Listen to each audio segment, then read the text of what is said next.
19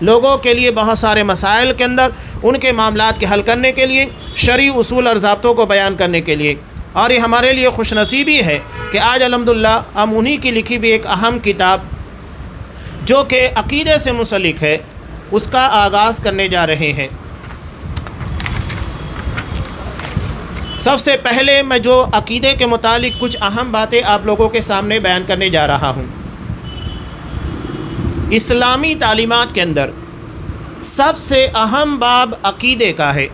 عقیدے کے بغیر کوئی بھی معاملہ درست و تسلیم کیا ہی نہیں جا سکتا، اور عقیدے کے باب میں یہ تمام لوگوں کا اتفاق ہے کہ یہاں تقلید نہیں چلتی کہ ہمارے باپ دادا کرتے آئے اس لیے ہم بھی کر رہے ہیں، ایسا چلنے والا نہیں ہے۔ اور اس کی دلیل واضح طور پر قرآن مجید کی یہ آیت ہے، سورہ اعراف کی مشہور آیت جو عام طور پر عقیدے کے اور دیگر مسائل کے باب میں بیان کی جاتی ہے۔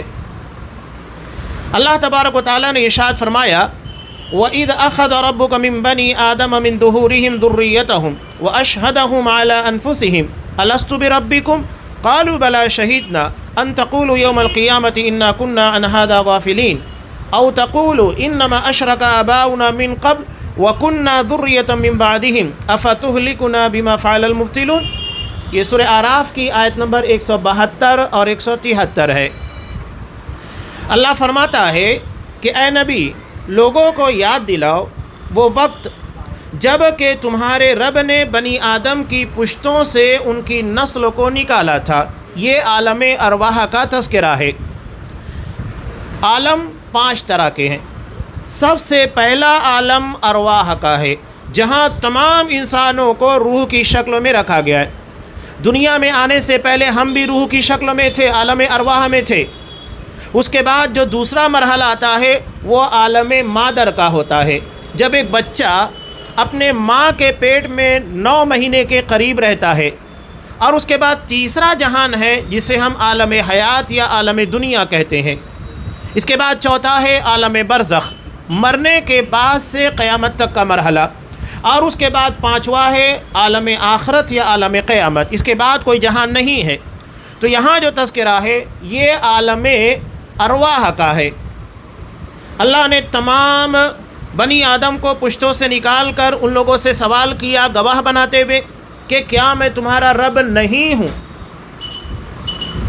اللہ نے یہاں پر یہ سوال نہیں کیا الستُ بِإِلٰہِکُم کہ کیا میں تمہارا معبود نہیں ہوں۔ اللہ نے ربوبیت کا تذکرہ کیا، اس لیے کہ ربوبیت ایک ایسی چیز ہے جو سب جگہ نظر آتی ہے۔ تربیت ہو رہی ہے، سورج کو نکالنا، اسے غروب کرنا، ستاروں کو نکالنا، دن و رات کو لانا۔ انسان اپنی زندگی کے اندر دیکھ رہا ہے کہ بہت سارے روزانہ پیدا ہوتے ہیں، مرتے ہیں۔ انسان پروان چڑھتے جا رہا ہے، اس کی عمر بڑھتی جا رہی ہے، درخت بڑھ رہے ہیں، بہت ساری چیزیں، بارش ہونا، گرمی آنا، پھر اس کے بعد سردیاں ہیں۔ یہ سب کے سب بغیر تربیت کے، بغیر رب کے نہیں ہو سکتا۔ اسی لیے اللہ نے ربوبیت جو سب سے پہلے انسان کی نظر میں آتی ہے اس کا سوال کیا، اور رب جو ہوگا وہی الہ ہوگا، وہی معبود ہوگا۔ چنانچہ اللہ نے یہاں پر سوال کیا کیا میں تمہارا رب نہیں ہوں؟ تو تمام لوگوں نے کہا کیوں نہیں، تو ہی ہمارا رب ہے، ہم اس پر گواہی دیتے ہیں۔ اللہ نے ایسا کیوں کیا؟ اللہ اس کے بارے میں بیان فرما رہا ہے، یہ ہم نے اس لیے کیا کہ کہیں تم قیامت کے روز یہ نہ کہہ دو کہ ہم تو اس سے بے خبر تھے، یعنی کوئی یہ کہے کہ مجھے عقیدے کے بارے میں علم نہیں تھا، میں اللہ کی توحید کو نہیں جانتا تھا، مجھے کسی نے بتایا نہیں۔ یہ عذر چلنے والا نہیں ہے۔ عقیدے کے باب میں اگر کوئی غفلت کا شکار ہوتا ہے، جیسا کہ یہاں پر کہا گیا کہ عن ھذا غافلین، ہم اس سے غافل تھے، یہ عذر نہیں چلے گا۔ سیدھی سی بات ہے کہ اس کے بارے میں علم حاصل کرنا ہوگا۔ ایک انسان اگر پیدا ہونے کے بعد وہ بڑا ہو جائے اور اس کے باپ کا یا ماں کا پتہ اسے نہ بتایا جائے، یا اس کے ماں کا یا باپ کا انتقال ہو چکا ہو، تو وہ اپنے ماں باپ کے بارے میں، رشتہ داروں کے بارے میں فکر مند ہوتا ہے کہ میرا رشتہ دار کون، میرا باپ کون، میری ماں کون۔ تو انسان اپنے ماں باپ جو کہ ایک ذریعہ ہوتے ہیں دنیا میں لانے کا، اس کے بارے میں اتنا فکر مند، تو خالق کائنات جس نے پوری کائنات کو پیدا کیا، اس کو بھی پیدا کیا، اس کے بارے میں کیوں نہیں جاننا چاہتا ہے؟ یہ بنیادی حقیقت ہے، فطرت ہے، ضرورت ہے۔ تو کوئی یہ کہے کہ ہم بے خبر تھے، ہم کو علم نہیں تھا، نہیں چلنے والا ہے۔ ہاں یہ بھی ہو سکتا ہے کہ قیامت کے روز تم یہ کہہ دو کہ ہمارے باپ دادا یہ کام کرتے آ رہے ہیں اس لیے ہم نے بھی کیا ہے۔ افتہلکنا بما فعل المبطلون، کیا تو ہمیں ان باطل پرستوں کی وجہ سے ہلاک کرے گا؟ تو اللہ نے یہ عذر اسی بنیاد کے پر ختم کر دیا کہ کوئی قیامت کے دن یہ نہ کہے کہ اللہ مجھ کو پتہ نہیں تھا یا تم اپنے باپ دادا کو پایا۔ یہ جو آخری جملہ ہے کہ ہم نے اپنے باپ دادا کو ایسا کرتے ہوئے پایا، اسی سے رد ہوتا ہے تقلید کا، خاص طور سے عقیدے کے باب میں۔ اگر کوئی یہ کہے گا کہ میرے باپ دادا قبر پرست تھے، یا وہ شرک کیا کرتے تھے، وہ کسی کا وسیلہ استعمال کیا کرتے تھے، یا وہ کسی پیر ولی بزرگوں کے نام کے پر بکرے ذبح کیا کرتے تھے، ہم بھی کرنے لگ گئے، ایسا نہیں چلے گا۔ تقلید یہاں چلنے والی نہیں ہے۔ اور یہ بات حیرت کی بات یہ ہے، مقلدین بھی تسلیم کرتے ہیں، وہ صاف کہتے ہیں کہ عقیدے کے باب میں تقلید جائز نہیں ہے، بلکہ وہاں پر کتاب و سنت، قرآن و حدیث سے جو چیز ثابت ہے وہی ماننا ہوگا۔ وہاں ہمارے باپ دادا کرتے آئے نہیں چلے گا۔ کتنی عجیب بات ہے کہ عقیدے میں یہ لوگ کہتے ہیں کہ تقلید نہیں چلے گی، تو مسائل میں کیسے تقلید چلے گی؟ یہاں پر کسی کا اختلاف نہیں کہ عقیدے کے باب میں تقلید جائز نہیں ہے۔ چنانچہ کوئی یہ کہے کہ ہمارے باپ دادا نے ایسا کیا، نہیں چلے گا۔ اللہ بازی، قبروں کے اندر جو 3 سوالات ہوں گے، اس میں پہلا اور بنیادی سوال ہوگا اللہ تبارک و تعالیٰ کے بارے میں۔ سب سے پہلا سوال ہوگا رب کے بارے میں، ربوبیت، اس لیے کہ عالم ارواح میں بھی ربوبیت، اور یہاں جب انسان ایک نئے مرحلے میں داخل ہوتا ہے، عالم برزخ جس کو کہا جاتا ہے، اس کے بارے میں بھی ربوبیت کا ہی سوال ہونے والا ہے۔ اب جب وہ سوال کریں گے، تینوں سوالات کے جوابات وہ نہیں دے گا، تو وہاں پر کیا کہے گا؟ لا، فرشتے اس کو کہیں گے منکر نکیر، لا دریت ولا تلیت، کہ نہ تو نے جانا اور نہ پڑھا، یہ تیری اپنی سستی اور غفلت تھی کہ تو نے اس کو جاننے کی بھی کوشش نہیں کی اور نہ پڑھنے کی کوشش کی۔ اس کا مطلب یہ ہے کہ عقیدے کی باتوں کو جاننا پڑھنا ضروری ہے۔ جو لوگ نہیں پڑھتے وہ قبر کی زندگی میں، عالم برزخ میں منکر نکیر کے سوالوں کے جواب نہیں دے پائیں گے، اور پھر منکر نکیر یہی کہیں گے نہ تو تم نے جانا نہ تم نے پڑھا۔ اس لیے عقیدے کے بارے میں خصوصی طور پر توجہ دینا چاہیے۔ اب سوال یہ پیدا ہوتا ہے کہ عقیدے کا علم کس سے حاصل کریں؟ کیا ہر کوئی ایرا غیرا یا کم پڑھا لکھا چند کتابوں کا جاننے والا یہ ہمیں عقیدہ پڑھا سکتا ہے؟ یہ ہمیں عقیدہ توحید کے بارے میں علم دے سکتا ہے؟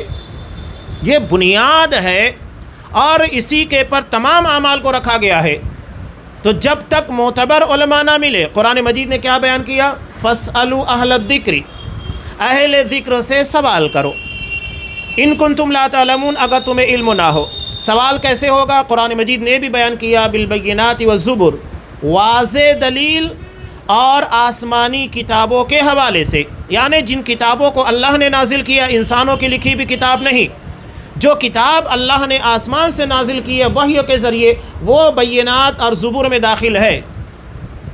کوئی کچھ بھی دلیل پیش کر دے اس کو نہیں مانا جائے گا جب تک کہ اس کی صحیح طور پر آسمانی کتابوں سے دلیل نہ مل جائے۔ پہلی چیز تو اللہ نے بیان کیا، فاسألوا اہل الذکر، سوال کرو اہل ذکر سے۔ ذکر سے مراد جو قرآن و حدیث کا علم رکھتے ہیں۔ یہاں پر علماء کی فضیلت بھی ہے کہ اللہ نے علماء کی طرف رجوع کرنے کا حکم دیا کہ علماء سے سوال کیا جائے۔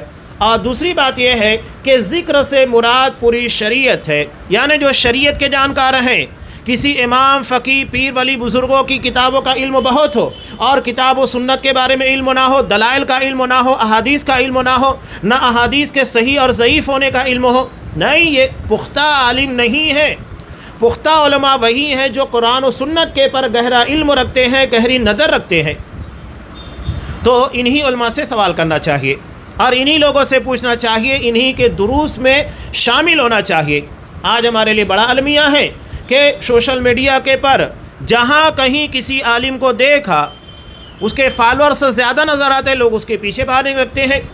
خاص طور سے ہمارے لیے بڑا مسئلہ علی انجینئر مرزا کا ہے، اس کے علاوہ بھی بہت سارے ہیں جو حقیقت میں عالم نہیں ہے، بلکہ خاص طور سے یہ سنی عوام کو گمراہ کرنے کے لیے ان کے لبادے کے اندر بھیجے گئے ہیں تاکہ لگے کہ قرآن و حدیث کو بیان کر رہے ہیں۔ یہ کیا کرتے ہیں، 10 باتیں اگر ہیں تو 9 باتیں کتاب و سنت کی رکھیں گے اور 10ویں بات وہ ایسی شامل کریں گے جو کہ کتاب و سنت کے بالکل خلاف، رافضیت، ناصبیت یا تو اخوانیت کا تحریکیت کی جانب آپ کو لے کر جانے والی ہے۔ یہ مکمل طریقے سے آپ کو ساری غلط باتیں نہیں بیان کریں گے، بلکہ 9 باتیں اچھی بیان کر کے، صحیح بیان کر کے 10ویں بات آپ کو شامل کریں گے جو ان تمام چیزوں کے پر پانی پھیر دیتی ہے، جس میں رافضیت ٹپکتی ہے، شیعت کی جھلک ملتی ہے، اخوانیت اور تحریکیت کے بارے میں باقاعدہ طور کے پر آپ کو ورگلایا جاتا ہے۔ تو ایسے لوگوں سے، ایسے علماء سے محتاط رہنا چاہیے۔ تو ایسے علماء کا وجود اور ان کی کاوشیں، آج جیسا کہ شیخ صالح الفوزان حفظ اللہ کی کتاب آج ہمارے سامنے ہے، یہ ہمارے لیے بہت بڑی نعمت ہے اور یہ بہت ہمارے لیے اہمیت رکھتی ہے۔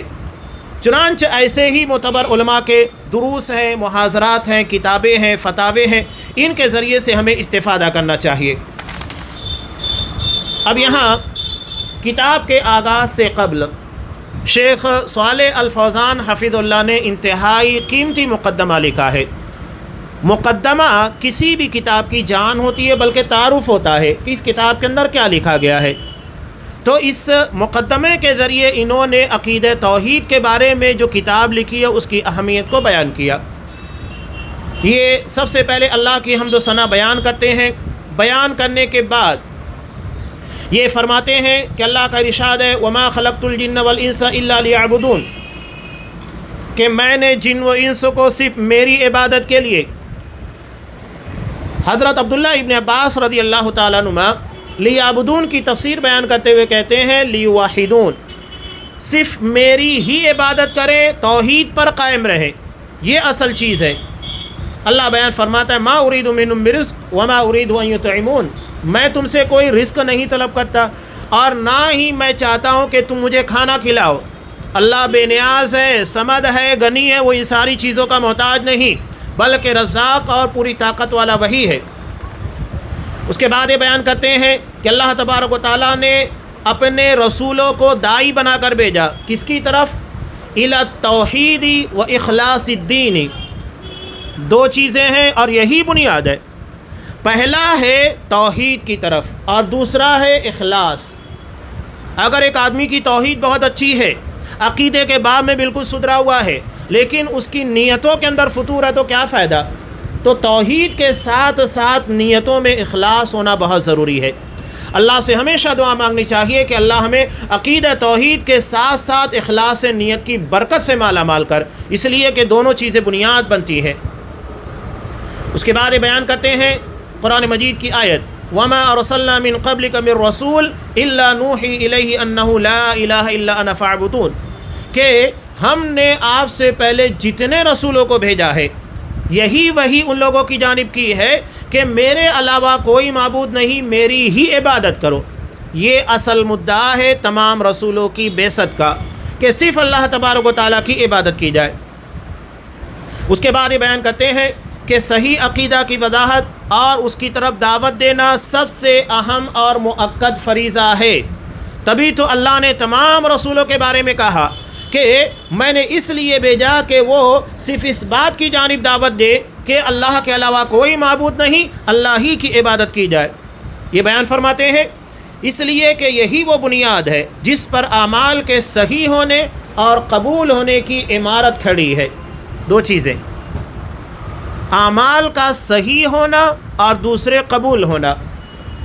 عمل صحیح ہو یہ بنیادی چیز ہے اور قبول ہونا یہ بھی بنیادی شرط ہے، ورنہ عمل اگر صحیح ہو اور قبول نہ ہو تو کیا فائدہ؟ تو دونوں چیزیں بہت اہم ہیں اور یہ دونوں کے دونوں عقیدہ توحید کے پر ہی ٹکی بھی ہیں۔ اب عقیدے کے منافی یا اس میں کمی کرنے والی کوئی بھی چیز ہو ان کی اصلاح کرنا یہ انبیاء علیہم السلام کا فریضہ ہے اور ان کے سچے پیروکار سب سے پہلے اسی چیز کا اہتمام کرتے ہیں۔ چنانچہ قرآن مجید کے اندر آپ دیکھیے اکثر و بیشتر آیات آپ کو توحید سے متعلق ہی ملنے والی ہے، اور آپ صلی اللہ علیہ وسلم اس کا بڑا اہتمام کیا کرتے تھے۔ چنانچہ آپ دیکھیے کہ نبی کریم صلی اللہ علیہ وسلم 13 سال تک مکہ کی زندگی میں عقیدے پر ہی دعوت دیتے رہے، اسی بنیاد کے پر آپ کا مشرکین مکہ کا اختلاف تھا 13 سال، جبکہ آپ کا جو بقیہ 10 سالہ دور تھا اس میں احکامات نازل ہوئے۔ جب تک توحید مضبوط نہیں ہو گئی معاملات نہیں سدھرے۔ یہاں ضمن میں ایک بات بیان کرتا چلوں، لوگ کہتے ہیں کہ عقیدہ چھوڑ دو، سب متفق ہو جاؤ، سب متحد ہو جاؤ۔ جب تک عقیدہ صحیح نہیں ہوگا ہمارے درمیان اتفاق پیدا نہیں ہو سکتا۔ عقیدہ بنیاد ہے۔ شیخ محمد بن عبد الوہاب رحمہ اللہ کو دیکھیے، عرب کے علاقے جب اس کی تاریخ کے بارے میں آپ دیکھیں گے، سعودی عرب کا خاص طور سے اس کی تاریخ جب آپ پڑھیں گے تو حیران رہیں گے کہ شیخ محمد بن عبد الوہاب رحمہ اللہ کی دعوت سے پہلے لوگ شرک میں، بدعات میں، خرافات میں ڈوبے ہوئے تھے۔ بہت کم لوگ تھے جو حقیقت میں کتاب و سنت کے پر قائم و دائم تھے اور سلف صالحین کے منہج کو پکڑے ہوئے تھے، ان میں شرک و بدعات نہیں تھا۔ انہوں نے سارے لوگوں کو ایک جٹ کرنے کی کوشش نہیں کی، انہوں نے کوشش کی لوگوں کے عقیدے کی اصلاح کی۔ چنانچہ آل سعود سے ملنے کے بعد جنہوں نے اس دعوت کو مزید پختہ انداز میں پیش کیا، کتابیں لکھی، اور آج اس کا نتیجہ ہے کہ انہوں نے لوگوں کے عقیدے کو صحیح کیا۔ عقیدے کے صحیح ہونے کے ساتھ ساتھ لوگوں کے معاملات، لوگوں کے درمیان کے اختلافات، تنازعات ختم ہونے لگ گئے۔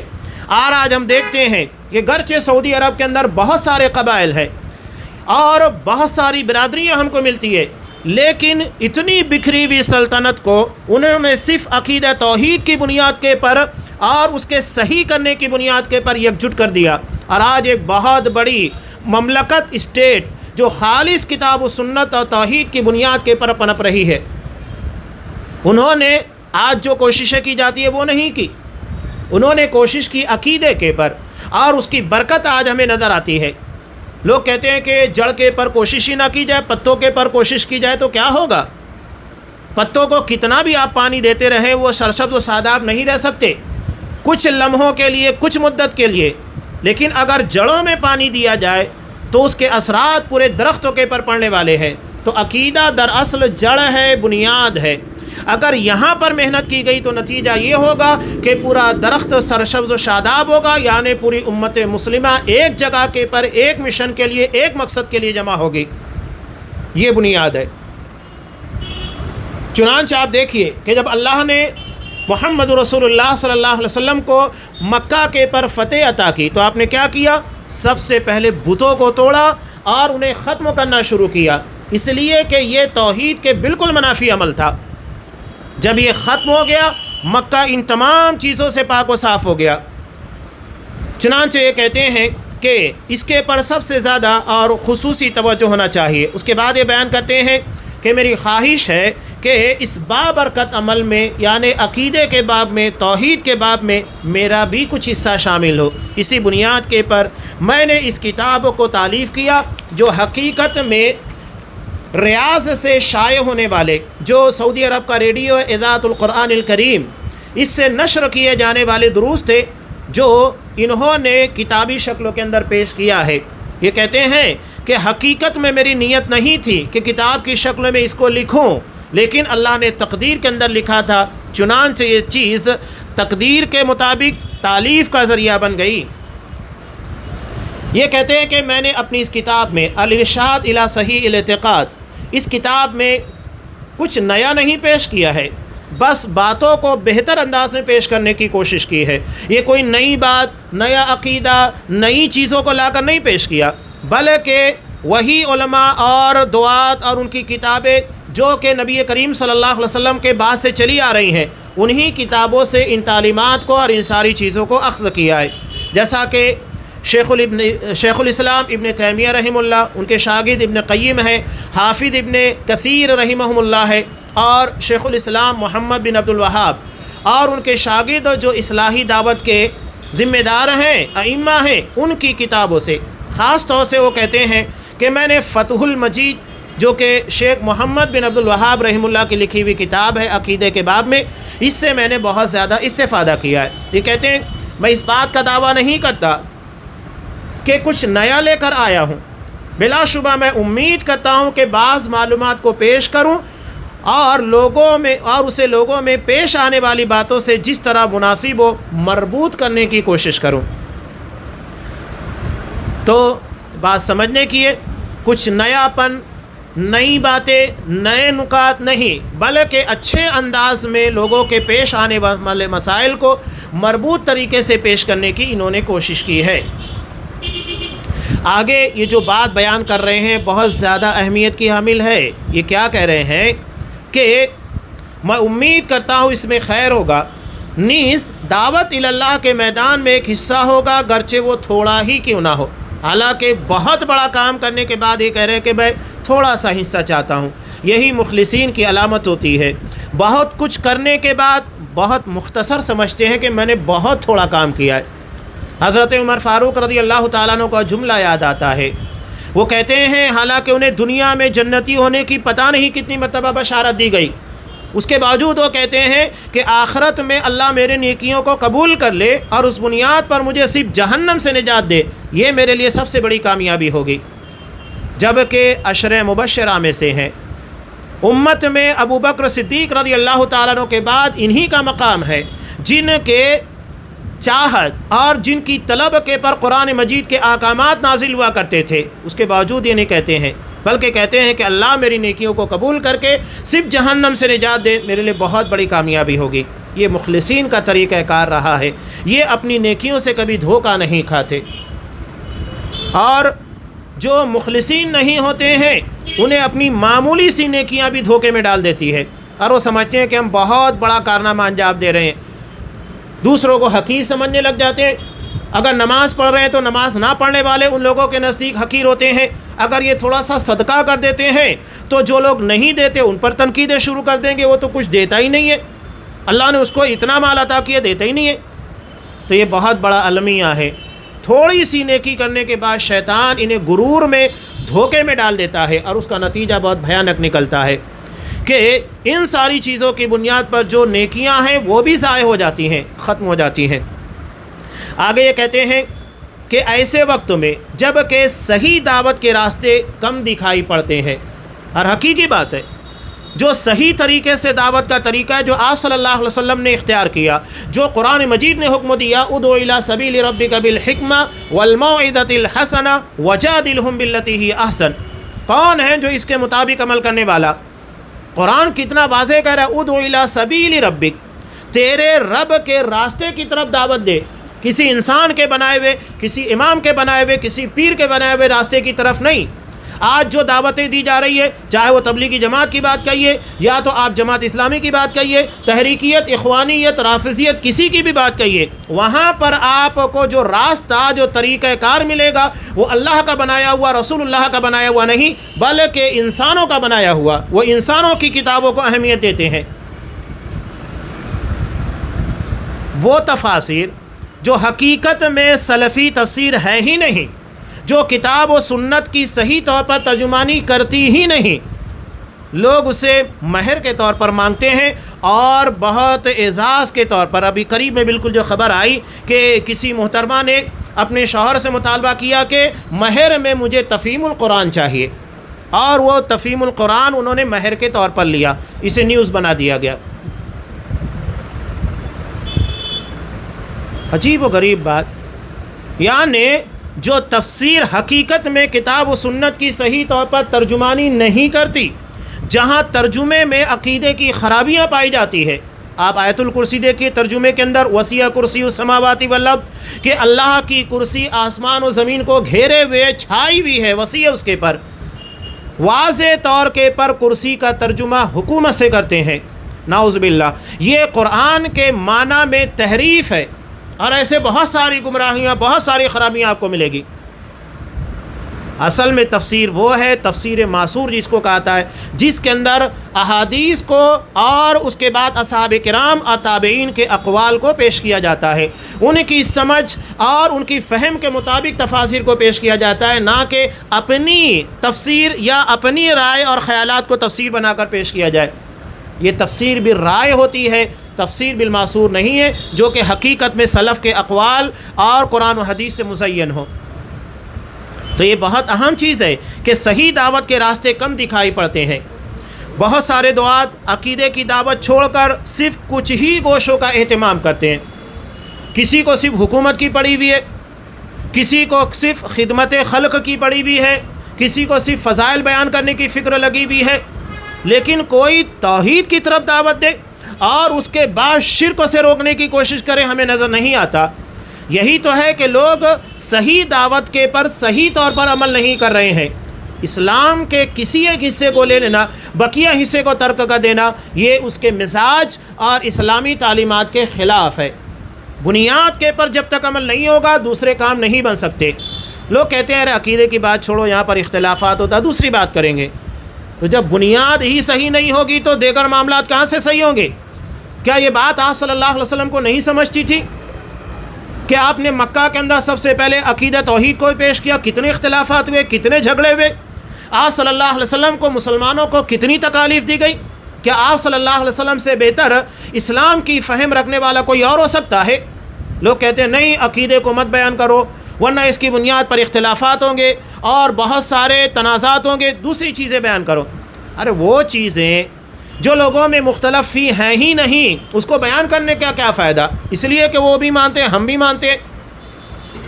اب نماز کے بارے میں کسی کو اختلاف ہے؟ نہیں ہے، ہر کوئی مانتا ہے نماز پڑھنا چاہیے 5 وقت کی۔ قربانی کے بارے میں، روزے کے بارے میں کس کو اختلاف ہے؟ ہر کوئی مانتا ہے۔ بنیاد کے پر کوشش کیجیے عقیدے پر، جہاں اللہ کی توحید کو جگہ جگہ پامال کیا جاتا ہے، بلکہ شیطان اتنا کائیاں ہے کہ وہ مزار کے پر کلمہ توحید کا جھنڈا لگا کر اسی کے نیچے شرک کرواتا ہے، اتنا کائیاں ہے وہ۔ تو یہ بات جاننا بہت ضروری ہے، اسی کو یہ بیان کر رہے ہیں کہ لوگ صحیح دعوت کے راستے پر کم دکھائی پڑتے ہیں۔ بہت سارے دعات عقیدے کی دعوت کو چھوڑ کر صرف کچھ ہی گوشوں کا اہتمام کرتے ہیں، صرف فضیلتیں بیان کریں گے، کہیں گے مسائل کے بارے میں مت جاؤ، مسائل سے بچو، صرف فضائل بیان کرو۔ بات یہ ہے کہ جب تک مسئلہ صحیح نہیں ہوگا تو فضیلت کہاں ملے گی؟ اگر ایک آدمی کی نماز صحیح نہیں ہے تو اسے پہلے مسائل بیان کیے جائیں گے، نماز صحیح کر، اس کے بعد فضیلت ملے گی۔ اور وہ کچھ بھی کیسے بھی کسی بھی طریقے سے نماز پڑھے تو کیا اس کو فضیلت ملے گی؟ نہیں ملے گی۔ تو مسائل پہلے ہیں، اس کے بعد فضائل ہیں۔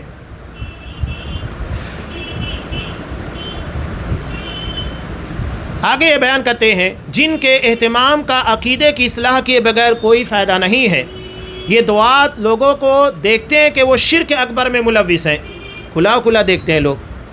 کسی بستی میں چلے جائیں گے یا کسی علاقے کے اندر چلے جائیں گے، لوگ وہاں پر شرک میں ڈوبے ہوئے، تعویذ گنڈا کیا جا رہا ہے، وسیلے میں دعائیں مانگی جا رہی ہے، کسی پیر یا ولی بزرگوں کو پکارا جا رہا ہے یا اس کی درگاہ کے پر، اس کی آستانے کے پر حاضری دی جا رہی ہے، کوئی مسئلہ نہیں ہے۔ تو یہ لوگ دیکھتے ہیں کہ شرک اکبر میں لوگ ڈوبے ہوئے ہیں، اس کے بعد بھی ان کو منع نہیں کرتے، جیسا کہ قبروں اور مزاروں کے ارد گرد کیا جاتا ہے، بدعات و خرافات میں ڈوبے ہوئے ہیں، اس کے باوجود عقیدے کی اصلاح کا اہتمام نہیں کرتے۔ گمراہ دعات کو دیکھا جاتا ہے کہ وہ بہت ساری جاہل عوام کو بہکا رہے ہیں اور انہیں گمراہی و ہلاکت کے گڑھے کی طرف کھینچ رہے ہیں کہ نہیں، ان سارے مسائل میں نہیں پڑھنا چاہیے ورنہ اختلافات ہوں گے اور تنازعات ہوں گے، لہذا ہمیں شرک سے، بدعات سے، قبر پرستی سے، مزار پرستی سے لوگوں کو نہیں روکنا چاہیے۔ یہ گمراہ دعات ہیں، لوگوں کو گمراہ کر رہے ہیں اور ہلاکت کی طرف لے کر جا رہے ہیں۔ انہیں اپنا غلام بنا کر ان کی عقل و اموال سے کھیلتے ہیں، عقل سے بھی کھیلتے ہیں، مال سے بھی، دونوں چیزوں سے۔ عقل سے کیسے؟ یہ اتنی جاہل عوام ہے، کسی پیر یا ولی یا بابا کے بارے میں اگر عقیدہ بنا لیا، ہمارے یہاں بعض لوگ تو اتنے بیوقوف ہیں، کہتے ہیں فلاں ڈاکٹر کی ہی دوا مجھ کو لگتی ہے، یہ بھی بیوقوفی ہے، بدعقیدگی ہے کہ فلاں ڈاکٹر دوا دے گا ہی تو میں شفا یاب ہوں گا اور اس بیماری سے مجھے نجات ملے گی۔ غلط ہے، حقیقت میں شفا دینے والا اللہ ہے، ڈاکٹر ذریعہ ہوتا ہے۔ اگر کوئی یہ سمجھے کہ اس ڈاکٹر کی دوا سے شفا ملتی ہے، غلط ہے، گمراہی ہے، بلکہ یہ کہ اللہ اس ڈاکٹر کی دوا کے ذریعے مجھے شفا دیتا ہے، حقیقت میں شافی اللہ ہے، شفا دینے والا اللہ ہے، یہ صحیح ہے۔ لوگ یہاں بھی بدعقیدگی کا شکار ہو جاتے ہیں۔ تو یہ مال اور عقل دونوں سے کھیلتے ہیں، مال ناجائز طریقے سے لیتے ہیں، تعویذ گنڈا کر کے دیں گے، غیر شرعی طریقے سے رقیہ کرتے ہیں، اور اس کا نتیجہ کیا ہے؟ مجھے حیرت ہوتی ہے، اب اس میں کچھ ایسے افراد شامل ہو جاتے ہیں جو علماء نہیں ہیں، جسے آج کی زبان میں اور آج کے دور میں بردر کہا جاتا ہے۔ یہ کہتے ہیں نہیں، میں کسی پروگرام کا 1 روپیہ خرچ نہیں لیتا، ہدیہ نہیں لیتا۔ ٹھیک ہے، بہت اچھی بات ہے، اللہ نے آپ کو دیا، ٹھیک ہے۔ یہ کیا کرتے ہیں؟ ان کے پاس اگر کوئی کہے کہ میری بیوی کے پر ایسے اثر ہو گیا، میرے پر ایسا کچھ اثر ہے، ٹھیک ہے، 40,000 لگے گا، 50,000 لگے گا۔ یہ کیا ہے؟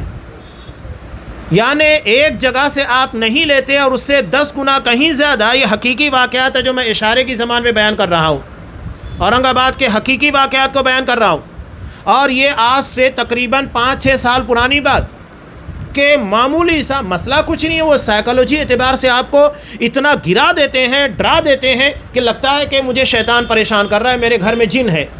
ارے کون سا گھر ہے جہاں پر جنات نہ ہو، شیطان نہ ہو؟ ہر گھر میں رہتے ہیں۔ آپ جب اپنے گھر میں قضائے حاجت کے لیے جاتے ہیں تو کیا دعا پڑھتے ہیں؟ اللہم انی اعوذ بک من الخبث والخبائث، کہ اللہ میں تیری پناہ چاہتا ہوں ناپاک جن اور ناپاک جنیوں سے۔ جب وہ ہیں تبھی تو آپ پناہ طلب کر رہے ہیں نا، اگر وہ نہیں ہوتے تو کیوں یہ دعا آپ کو سکھائی جاتی؟ اور ہر کسی کے ساتھ ایک شیطان لگا ہوا ہے جو اسے برائی کی طرف دعوت دیتا ہے، وسوسہ ڈالتا ہے، ہر کسی کے ساتھ لگا ہوا ہے۔ تو یہ کہنا کہ نہیں یہاں شیطان ہے، تم کو لگا ہوا ہے، جن ہے تمہارے گھر میں، اور حیرت کی بات یہ ہے کہ ڈائریکٹ کہتے تو تمہارے گھر میں 10 جن ہے، 5 جن ہے، 15 جن ہے۔ یہ تو ہم بھی کہہ سکتے ہیں کہ تمہارے یہاں 20 جن ہے، کون سوال کرنے آ رہا ہے؟ دلیل کون پوچھتا ہے؟ کوئی دیکھا ہے جنات کو جو بولے گا؟ بس لوگوں کو ذہنی طور پر اپاہج بنا دیتے ہیں، اور اس کے بعد ان کی جیب کو خالی کرنا بہت آسان ہوتا ہے۔ یہ ہے عقل اور مال سے کھیلنا۔ شیخ نے اسی کو اشارے اور کنایے کی زبان کے اندر بیان کیا ہے۔ باطل اور علم اس بزرگی کے نام پر ان کے سردار بنے بیٹھے ہیں، بہت ماہر جھاڑ پھونک کرنے والے ہیں، فوراً شیطان کو حاضر کر دیتے ہیں۔ یہاں پر ایک بات میں بیان کروں، کچھ لوگ کہتے ہیں کہ اگر کسی کو شیطان کا اثر ہے لیکن اس کے پر شیطان حاضر نہیں ہوتا، جن حاضر ہی نہیں ہوتا کتنا بھی پڑھو، لیکن ایک آدمی آتا ہے جس کے بارے میں کہا جاتا ہے کہ بہت بھاری جھاڑ پھونک کرنے والا ہے، بہت بڑا بابا ہے، وہ آتے ساتھ حاضر کر دیتا ہے۔ ایسا ہوتا کیوں ہے؟ جبکہ اس کے بارے میں لوگ کہتے ہیں کہ وہ سفلی علم، یعنی وہ علم جو قرآن و حدیث کا نہیں بلکہ کتاب و سنت کے واضح خلاف علم ہے، اس کو حاصل کرتا ہے۔ ایسے لوگ جو کتاب و سنت کے خلاف کام کرنے والے ہیں، شیاطین ان کی مدد کرتے ہیں، اور شیطان ان لوگوں کے ساتھ ہوتا ہے، اور لوگوں کے عقیدے کو بگاڑنے کے لیے وہ فوری طور پر حاضر ہوتا ہے۔ ان کا اپنا ساتھ میں رہنے والا جو قرین ہوتا ہے، جو جن ہوتا ہے، وہی حاضر ہوتا ہے، کوئی دوسرا حاضر نہیں ہوتا۔ لوگ سمجھتے ہیں کہ پھٹ سے حاضر کر دیا اور اس کے بعد چھڑا بھی دیا۔ اب لوگوں کا عقیدہ اس کے پر آتا ہے، اللہ کی شریعت پر نہیں۔ جبکہ اگر ہم قل اعوذ برب الفلق، قل اعوذ برب الناس یا دعاؤں کے پڑھنے کے بعد اپنے آپ کو سکون کے ساتھ اور اطمینان کے ساتھ محسوس کرتے ہیں تو ہمیں عقیدے کی بنیاد پر برکت حاصل ہوتی ہے کہ اللہ کے کلام کے ذریعے شفا ملی ہے، نہ کہ کسی اور بابا یا پیر ولی کے ذریعے سے۔ تو یہی ہے، یہ بیان کر رہے ہیں کہ ان کے سردار بنے بیٹھے ہیں۔ بڑے افسوس کے ساتھ کہنا پڑتا ہے کہ آج بہت سارے دعات عقیدہ اور اس کی اصلاح کی طرف دھیان نہیں دیتے، جبکہ یہ جھاڑ پھونک کے نام پر، رقیہ کے نام کے پر جو غیر شرعی ہوتا ہے، اس کے ذریعے لوگوں کے عقیدے کو خراب کرتے ہیں۔ اور ان میں سے بعض تو کبھی کبھی یہ کہتے ہیں کہ لوگوں کو ان کے عقائد پر رہنے دو اور ان سے چھیڑ چھاڑ نہ کرو، جو کرنا ہے کرنے دو۔ کتنی عجیب و غریب بات ہے۔ اتفاق کے ساتھ رہو، فرقہ بندی اختیار نہ کرو، بلکہ فرقہ بندی کتاب و سنت سے ہٹنے کا نام عقیدے کی خرابی کا نام ہے۔ تو یہ انہوں نے بیان کیا، یہ ابتدائی باتیں تھیں، اور اخیر میں کہتے ہیں کہ اس طرح کی جو بھی باتیں بیان کی جاتی ہیں یہ جب شریعت کے خلاف ہے۔ قرآن صاف کہتا ہے فَإِن تَنَازَعْتُمْ فِي شَيْءٍ، تمہارا اختلاف کسی بھی چیز میں ہو، چاہے وہ عقیدے میں ہو، مسائل میں ہو، یا کسی بھی چیز کے اندر، تو تمہیں کیا کرنا ہے؟ فَرُدُّوهُ إِلَى اللَّهِ وَالرَّسُولِ، اللہ اور اس کے رسول کی طرف تمہیں اس کو لوٹانا ہے، اگر اللہ اور آخرت کے دن پر تمہارا ایمان ہے۔ اور اللہ نے بیان بھی کیا کہ وَاعْتَصِمُوا بِحَبْلِ اللَّهِ جَمِيعًا وَلَا تَفَرَّقُوا، سب مل کر اللہ کی رسی کو مضبوطی سے تھام لو، اور فرقہ بندی نہ اختیار کرو۔ فرقہ کہتے ہی ہیں اصل سے جدا ہونے والے کو، یعنی کتاب و سنت سے کٹ جانے والے کو، جبکہ قرآن ہمیں اس سے منع کر رہا ہے۔ یہ مقدمے کی بات تھی جو صاحب کتاب نے لکھی ہے۔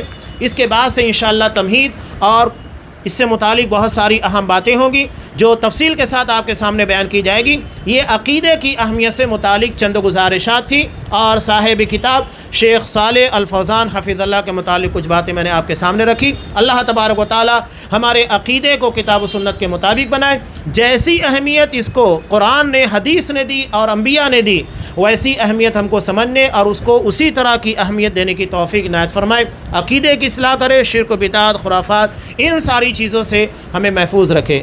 آمین۔ وآخر دعوانا ان الحمد للہ رب العالمین۔